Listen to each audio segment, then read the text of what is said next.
Today I want to show you Grand Gangster War, a modern-themed gangster war game where instead of building your city, you're building out your crime empire, establishing lucrative businesses, recruiting and gearing up enforcers, and building an army of henchmen to do your bidding. And let me say, this game did not disappoint. But before I go any further, I have to warn you, this game is not really meant for kids. It's got adult themes that are not normally featured on my channel, including casinos, guns, nightclubs, and waifu collection designed to elevate more than just your stats. Yeah, you know what I mean. And if that's got you intrigued, check the link in the description to support my channel, because today's video is in fact sponsored by Grand Gangster War. So if you're an adult ready to immerse yourself in a whole range of activities you might normally not engage in, then Grand Gangster War's got that experience.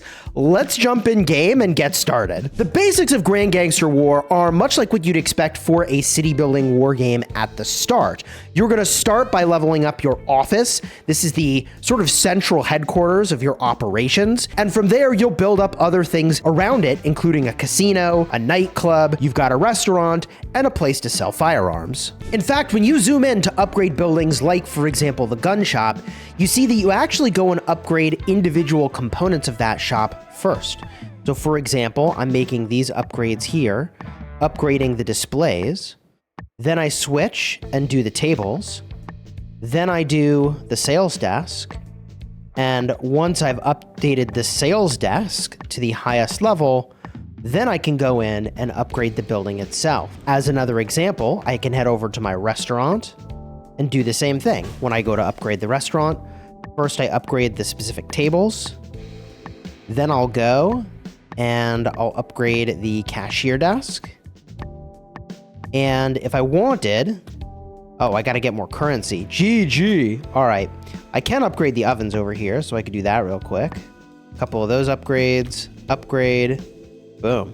And now I can upgrade this building as well. I definitely like the details that go into upgrading each of these different stores within your facilities. Now, one thing I appreciated when I switched between my tablet to my phone is that I could either play in landscape or in portrait mode. In other words, I could switch the orientation of the game. Let me show you. It's right over here in the settings. I flip the portrait, flip my device, and now we're playing in portrait mode, right? So I really enjoyed portrait mode on my phone and landscape mode on my tablet, but I really appreciated that developers made these two ways of playing so that I can play in whichever way that I'd like. Now, after you've built out your office and the surrounding buildings, you'll start to explore the area out back, and there's a ton of things that you'll unlock. One of the things that you'll be unlocking is the ability to train your henchmen. This includes multiple types of henchmen. That has over here are gunslingers, we've got blasters, ruffians, and bikers. This is just the lowest tier of each of these henchmen that you'll be recruiting, but as you can see, they scale up to the tier 5 versions. Terminators looking pretty sick here. And of course, there's a countering system for each of these different troop types, wherein you've got the bikers countering gunners, gunners countering thugs, thugs counting bikers, and then bombers who don't actually counter anyone. They're sort of in the center here, and they're not countered by anyone either. Now, I like the look of these troops. Okay, that's just the biker arcade. No, now it's nighttime outside. The gym. Hold on, let me show you. Let's see here. I want to show you the upgraded version of the ruffian. You do not. Oh my god, the baseball bat with the spikes. Is that a what? Dude, is that a shovel sword? Look at this hammer, man. Bro, just call him an ace. And yeah, that is pretty sick. And he's got the stats to back it up, man. That's pretty cool looking. Of course, in addition to training your troops, there's a number of things that you'll do in this area as well, including critical research. You've got clinics to heal your troops. You've got defenses for your city, including the security room, warehouses, and more. Research is going to give you a bunch of different stats. There are several categories of this. There are enforcer stat boosts, which I've completely maxed out. There are economy-based boosts, which are incredibly valued, like building speed, construction speed, and research speed. Military boosts is how you unlock new tiers of troops. Alliance clash, you've got intercity trade, I showed you that. But what do you do with these henchmen? Well, someone's got to lead them and take them into battle, and that's going to be your enforcers. You get enforcers, okay, the leaders of your armies, by springing them from jail. So we do breakouts from jail, okay?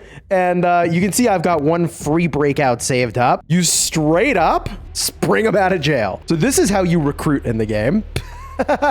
In this case, I didn't get a enforcer, but I'm going to break out 10x here, and we'll probably get some full pulls of some enforcers here. We'll skip the animation.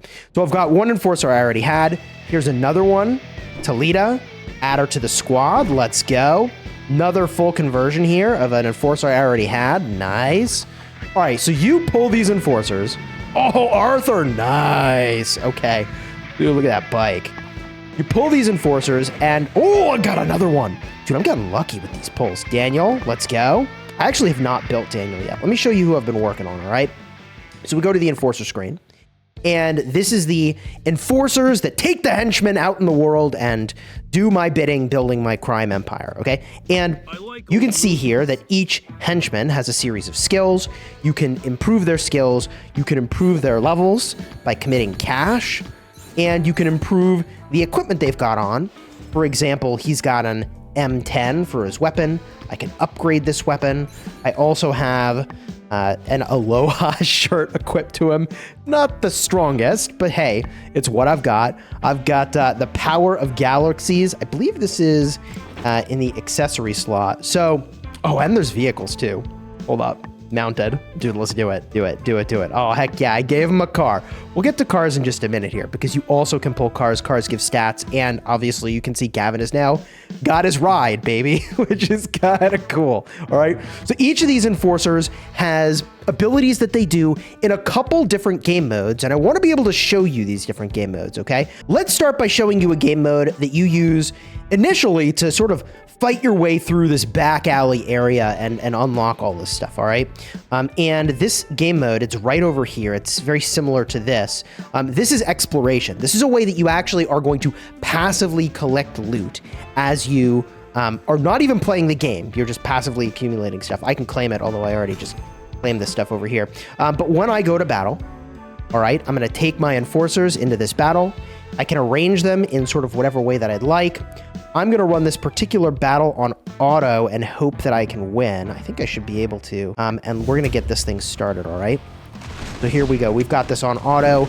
I've got a team here assembled of people that can take damage, people that can dish out damage, and people that can heal. And I haven't ever beaten this stage, so hopefully I can. You can see they've got special abilities that they're using here. Oh, what a fat heal. Timing of that was crucial, man. And the first time you see this, it'll probably feel like there's a lot going on, but as you get used to the flow of combat, you understand exactly kind of what each unit is doing, the strengths that they're bringing, and you can see the damage here that each of my enforcers did in this particular match. Really, really cool. Now, this particular style of fighting is also available in game modes versus other players as well. So if I go to the battle section here, there's a number of these game modes versus other players. So I can go to the arena. This is versus other people. I can set a defensive lineup. And I think actually I've already set what I want here. That looks great. So I'll hit save on that. And we'll jump back in and we can challenge other people. Is my squad strong enough to beat some of these folks? I'm not so sure. Let's give this guy a challenge. I'm already sort of pushed as far as I can. Oh, this guy's way more leveled than me. I'm probably going to take an L here, but let me just show you, right? So I can battle against this other player's lineup here, all right? And auto is locked, so theoretically, yeah, these abilities all fire off automatically. Okay, cool. We're watching it happen, baby. Going for the win. I'm going to need some big heals if I'm going to pull this out. One of my units is all the way in the back. Oh, dude, I think we're chilling. I think we're getting this win here. Oh, yeah. Actually easy. Actually easy. Nailed it. So there's a bunch of game modes like this. There's also Oleg's Challenge, where you take your enforcers and you're going to battle against sort of a DPS gauntlet, okay? So this is a bit of a DPS check. You've got a certain amount of time in order to take down Oleg, and each time you beat him, you can do a progressively higher level of difficulty for this, all right? So I've got, looks like 50 seconds left to knock this out. I'm crushing it so far. I've got them down to 50%, and you kind of get the idea. So this is one of the ways that you use your enforcers in this style of game mode. But of course, you know from my channel that I really like large open maps, and I like free open field movement, which each of these enforcers can lead armies in free open field movement on a large map. Let me show you that now, all right? So we're gonna back out of here, and my city is just one small part, okay, of the sort of broader world here. We go back out to the world map, and there's a lot that we need to get a look at here, okay? So I am in an alliance, and we've got, honestly, just a little chunk where we're operating over here. But if I zoom way out, you can see all of these lines are in part flags and territory from sort of other alliances that have established themselves in this very, very large map. Now, if I zoom back in here, I can show you that free open field movement. So I can go to my city, tap outside my city, I can hit dispatch, and I can send sort of an army with my enforcers and the henchmen that I've trained. So in this case, I could send, it's not really cavalry, but my bikers here, all right? And Gavin is out on the map.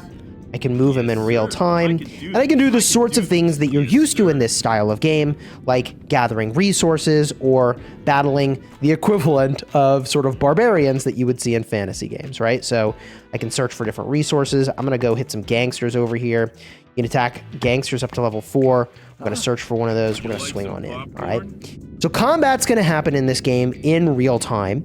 You'll see the sort of equivalent of a rage bar accumulating, and then their skills will be used. So you can see Gavin's on his way over. As soon as he gets there, he's gonna light these guys up. Assuming I'm good enough, and gosh darn it, I hope that yeah, I should be able to take out a level 4. Come on. Oh yeah, we're just absolutely crushing this guy.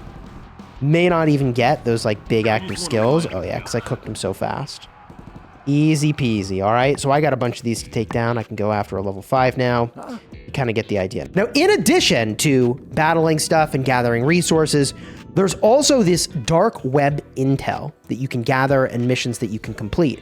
For example, this looks like a really sweet set of rewards, a tattered football jersey. I don't have one of those. It's epic. So I can do this intel quality and just claim it. Quest completed. I do have limited energy for how much of that I can do every day, okay? But these quests are super valuable, and you want to go do all these. Oh, let's go. Tattered football jersey. Add it in. There's a bunch of different types of quests here. Ooh. Getting this M10 will be nice. We can go attack this guy, and I can send another army out to go and do that. So you get the idea of how this open field movement works, and there's a lot that you can do on the map. In fact, we haven't even really talked about some of the bigger objectives that you battle for. Like, for example, there's this city over here, this San Diego factory. If I look at the info for this, you can see that it's contested in a window, and it gives a 2% defense buff, which is really nice. So these are sort of the equivalent of holy sites. And then there are bridges, which are kind of the equivalent of a pass, which connects two different areas, all right? And being able to control these bridges is a really big deal for the flow of all kinds of goods, troops, and, well, whatever other shenanigans you might be trying to transport. In fact, speaking of which, there's an entire game mode committed to intercity trade where you can escort a caravan effectively to its destination. In this case, it's a truck.